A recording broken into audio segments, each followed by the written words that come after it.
You're expecting your baby almost any day, but what do you actually need to have packed in your hospital bag? Well, today's question comes from Amy. She says, maybe it's baby brain, but I feel like I'm either going to pack way too much or forget something essential. What do I need to bring? And is there anything you wish you had but didn't at the hospital? I wasn't actually planning to go to the hospital, and so man, was it super challenging trying to have to pack a bag in between contractions. It's always best to have a bag packed, even if you are planning a home birth, because you just never know what's going to happen.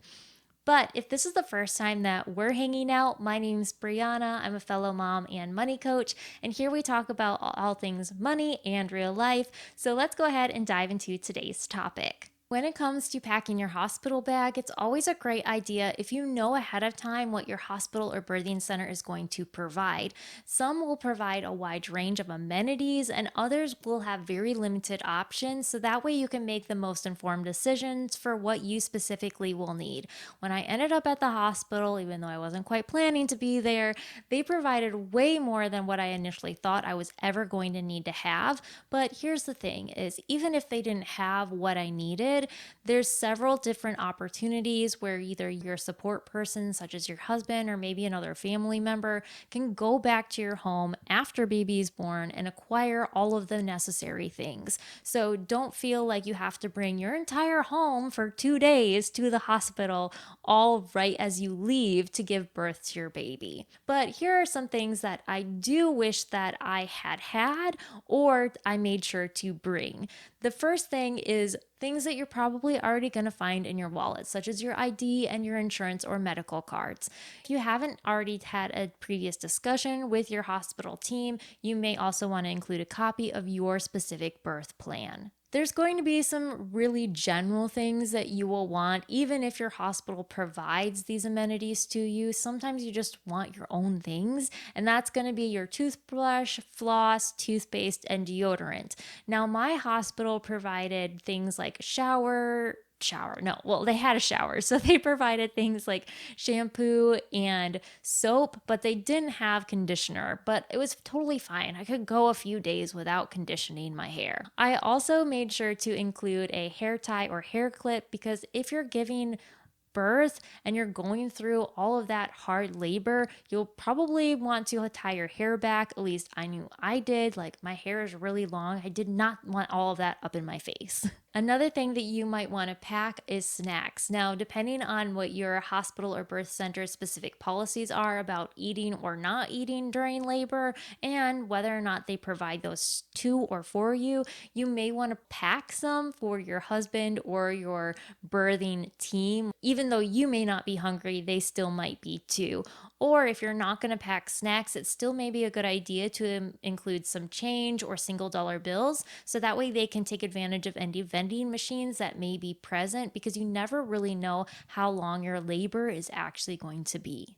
Now, depending on where you give birth, whether that's at a hospital or the birthing center, if you're at a hospital, they'll probably provide you with a gown and non-slip socks, typical birthing clothes. But if you're at a birthing center, then you might want to make sure you're including something that you are comfortable in while you give birth. Pick some going home clothes. Even though you're anticipating your birth and your body is going to change, your body may look or feel completely different than what you initially expected. You want to make sure you're going to be in clothes that you feel comfortable in. And for me, that was a really baggy shirt and a drawstring pants.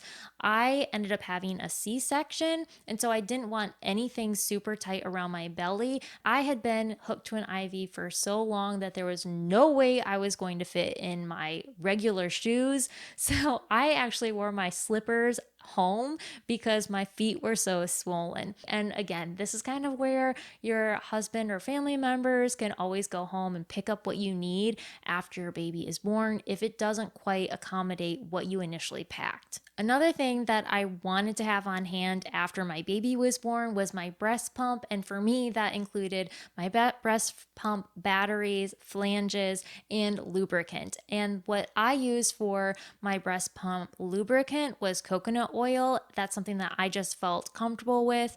And my hospital made sure that a lactation consultant not only met with me so I felt comfortable with breastfeeding, but also went through all of the settings and features of my breast pump so I knew what to expect when I actually went home. I had a really challenging experience when it came to nursing and breastfeeding, which we will probably explore in a separate episode, but I wanted to make sure, and it was really helpful that I had all of that stuff at the hospital. So I felt super comfortable with what I could, how to manage all of that after I got home.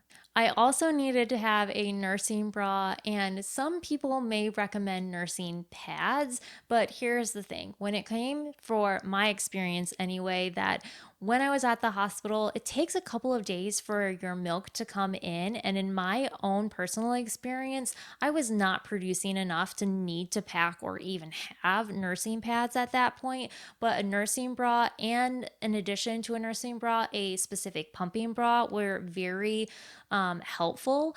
Keep that in mind. And again, these are all things that your husband or family members could go and pick up for you after your baby is born. If that's not going to fit in your nursing bag, you can always bring it to the hospital if you get to the point where you're ready to implement those items. Your hospital may also provide you pads and a whole bunch of like extra things for all of the mess that happens after you give birth. Like, it's going to be like the most intense period you've ever had. It's just going to be like, how can there possibly be more that is coming out of me?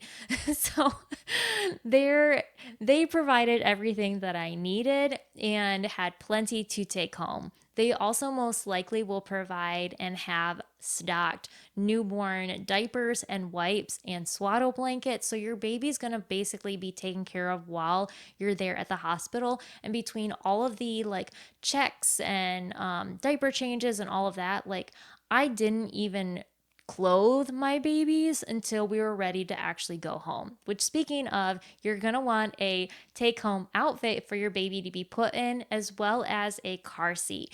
The two things that I really wish that I had packed but I didn't have on hand was one, a handheld fan. Boy, are your hormones going to change after you give birth. And for me, I had super intense hot flashes that would last for several minutes to the point where I just felt like I was sweating profusely.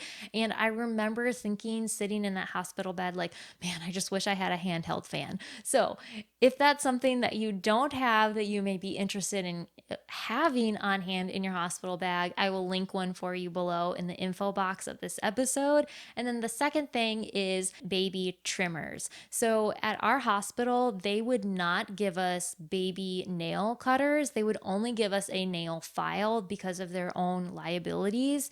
And for my baby's hands, at least, their nails are so fragile that trying to file them just was not happening. They bent before they were even going to be filed down. So you may want to have something that can cut your baby's nails, or you may want to pack some baby mittens to cover their hands while they're in the hospital. This isn't necessarily something to go in your hospital bag, but you may want to have packed in your car in addition to that baby car seat is a towel and a trash bag. For me, I was like so concerned that my water was going to break in the car on the way to the hospital that I put down a really big trash bag and then a towel, and I sat on that as I was driving to the hospital, because if that were to occur, I did not want to clean up that mess. The biggest impact on your birth isn't going to be what's in your bag, it's going to be who's in the room. And if you need to have a tough conversation and set a boundary for who's going to be at your birth, I'll link up that episode for you to watch next. But until we hang out again, create a home your heart loves.